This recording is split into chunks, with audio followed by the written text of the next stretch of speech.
Guys, we are back in my kitchen and we are talking about math. Now, last time we were here, we were talking about cups, pints, quarts, and gallons. And remember the easy way to get them in the correct order. 3, 4, 5, 6. 3 letters in cup, 4 letters in pint, 5 letters in quart, 6 letters in gallon. And that way we have them in the correct order in descending order.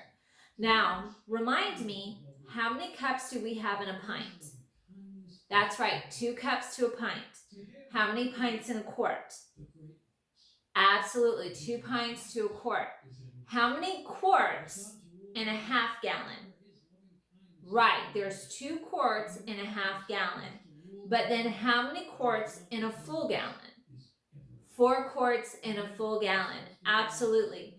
Remember, we have to remember our basic measurements to go ahead and be able to do our conversions. Those are things we just have to know, and we have to keep those in our heads. When you're going to be working your math activity page on page 127, you're going to want to be very careful because they're not just taking one jump in some of the problems that you're going to solve. One of the problems, and we're going to look at it, we're going from gallons to pints. And notice, what's the measurement between pint and gallon that we're not dealing with? Quart, absolutely right. But we have to take that into consideration before we do the math, because we have to know how many pints are in the gallon. And so we have to kind of backtrack and get that math done. But we're going to work these problems together. I have number 3, number 21, and number 25 that we're going to work together so that you can take your time and make sure you're doing your conversions correctly. There's going to be a lot of math involved, so I only assigned you the odd problems. So take your time and make sure you do a good job. But some of the units of measurement that we're going to add today are ounces, pounds, and tons. So I want you to have a visual of what an ounce would look like. So I pulled out my trusty scale and I weighed out 1 ounce of Starbursts.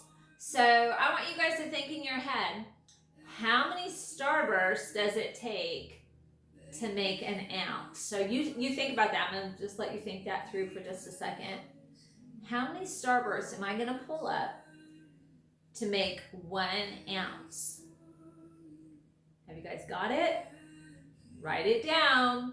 Don't be cheating later on. Say, oh yeah, Miss Crawford, I got that. Don't do it. All right, you ready? All right, so how many ounces, or how many Starbursts does it take? If you guys are reading, I'm going to stand right here. I forgot I had it on the board. I hope you guys weren't reading. So I'm standing straight and all on my tippy toes. Here we go, here's my hand. I'm going to do it this way. There's 1 Starburst, 2 Starbursts. Yep, I'm still going. 3 Starbursts. 4 Starbursts. How many of you guys, I've already passed what you thought it was going to be? Well, I'm going to still go. 5 Starbursts. And a third, or about a half. So 5.5 Starbursts make 1 ounce. So you ask yourself, what happened to the other half of the Starburst? Don't be silly. You don't even need to ask that question. You know what happened to it. And you know what's going to happen to this other Starburst when we're all done. So what does an ounce look like? An ounce looks like about 5.5 Starbursts. So that's the feeling of an ounce. So there's 16 ounces in a pound. So what does a pound look like? Let me show you. This box of pasta is 1 pound of pasta. But this box of pasta is also 1 pound of pasta. Look how different they look. But they're still both 1 pound of pasta. Another thing that weighs 1 pound is this brick of butter. And look at this, it's even shorter than this box of pasta over here. I'm gonna put the tall and skinny box down. But look at this. They're about the same width. See, it looks like you're going all the way through, but they're definitely not the same height. But this is 1 pound and this is 1 pound. And then when I was binging some other little household things that weigh a pound, it said a dinner plate weighs a pound. Well, it all depends on the dinner plate, because I had to go through, because I have different kind of dishes in my house because I like dishes. So anyway, this place setting, my Blue Willow dinner plate, and this was the third one I found, or I weighed, and this one, this dinner plate weighs 1 pound. And again, look at the shape. It looks completely different than the other shapes. So you tell me, how many pounds am I holding? That's right, 1 pound. Now how many pounds do I have? 2 pounds. 3 pounds. And 4 pounds. 4 pounds right here. And they all look so different, don't they? Okay, I'm going to put these very carefully down because I don't want to break anything. So 16 ounces equals a pound. 1 ounce looks like about 5.5 Starbursts. 1 pound could be a box of pasta, a block of butter, or a dinner plate. But if you have 2,000 pounds, that equals a ton. And I have some things on here that actually weigh a ton. They're not in my kitchen, but we have them listed. A great white shark weighs about a ton. The Liberty Bell weighs about a ton. And a baby humpback whale weighs about a ton. Those are some pretty big things, aren't they? Pretty heavy. So we are talking about the difference. We're going from ounce, 16 ounces to a pound, and 2,000 pounds to a ton. Now remember, we need to know those base measurements when we're going to do our conversions. So let's look at number 3 right now. I've already talked to you. I introduced it to you. 2 gallons equals 1 pint. But we didn't talk about how many pints equal a gallon. So let's work that through. How do we solve that? So I'm going to come right over here. And let's talk about, and I'm out of the camera. Let's talk about a measurement that we know. We know pints goes to what? Quarts. Absolutely right. So I'm going to write here, how many pints equal a quart? That's right. 2 pints to 1 quart. So we have 2 pints equals 1.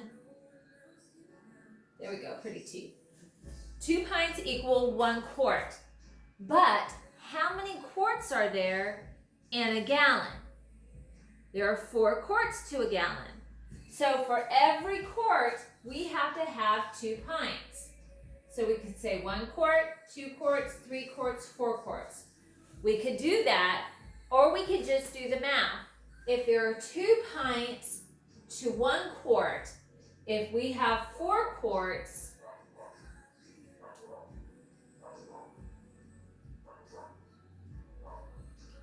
we multiply 2 times 4, and that gives us 8 pints to 4 quarts. And we also know that 8 pints equals 4 quarts, that equals 1 gallon, right? But now we have 2 gallons. So again, we ask ourselves, if 8 pints will equal 1 gallon, but we have 2 gallons, what do we multiply the 8 by?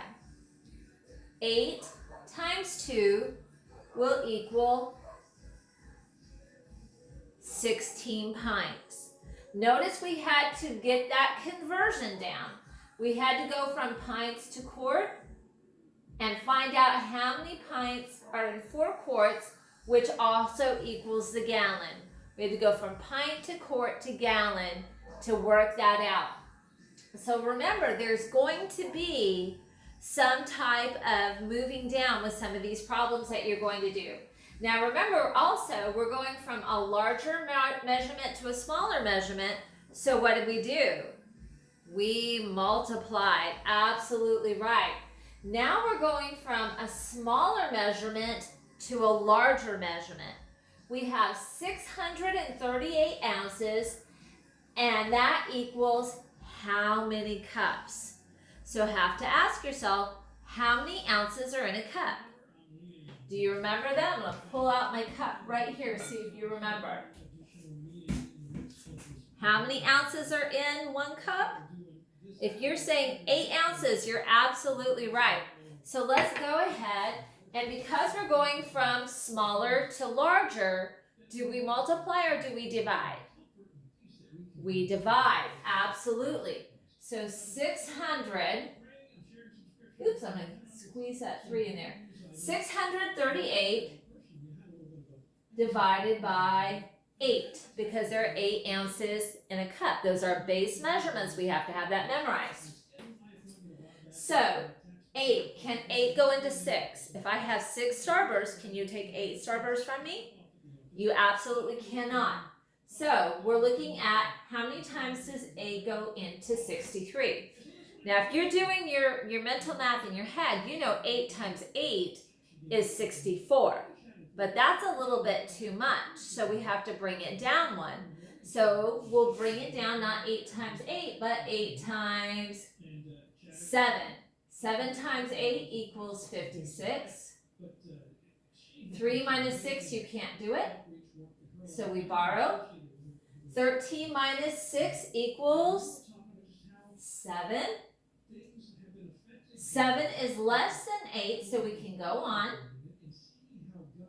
All right, now we have 78. How many times does 8 go into 78? We know 8 times 8 is 64. 8 times 9, what is that? 72, so we can use that. So we'll put our 9 up here. 9 times 8 equals 72. 8 minus 2 equals 6. 6 is less than 8, so we're good to go. So we have 79 and 6 eighths. But how many of you guys are going, we can reduce that fraction. We can reduce that fraction. You're absolutely right. We can reduce that fraction. What number goes into both 6 and 8? If you're saying 2, you're absolutely right. 6 divided by 2 equals 3. 8 divided by 2 equals 4, which means that 638 ounces is 79 and 3/4 cups. Notice we just mathed it right on out. Now the last one that I want us to look at is number 25, which is greater than, lesser than, or equal to. So if you're going to do greater than, lesser than, or equal to, remember you have to have common measurements. So we have 30 fluid ounces is greater than, lesser than, or equal to 3 cups and 5 fluid ounces.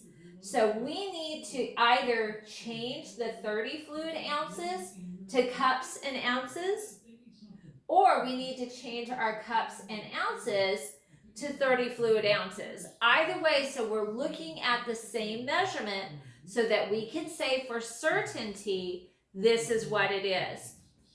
So I'm going to go ahead and take my 30 fluid ounces and I'm going to convert it to cups and ounces. And that's similarly to what we just did. So I'm going to take my 30 and I'm going to divide it by what?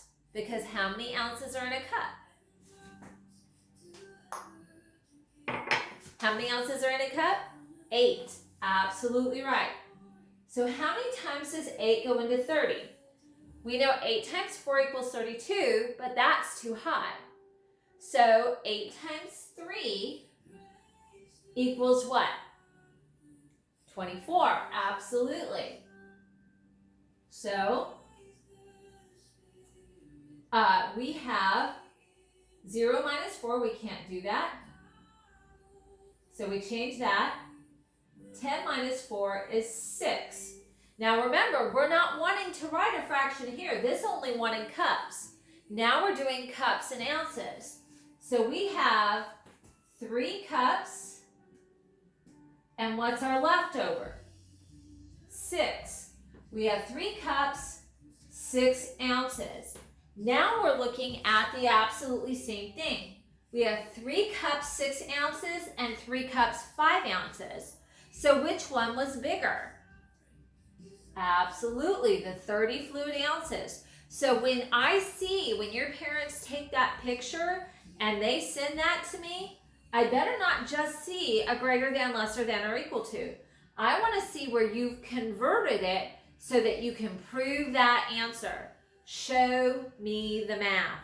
Don't just put a pretty answer there and not have any math to back that up, because then we can't have a conversation if something is incorrect, and we can lead you towards the correct answer. So remember, measurements are important. Our base measurements, we just have to know those. We have to memorize those. Remember, if we're going from smaller to greater, we divide. If we're going from greater to smaller, we multiply. But be careful to see if they jump a measurement. As long as you take your time and do solid math, you're not going to have any problems with page 127. I'll see you guys later.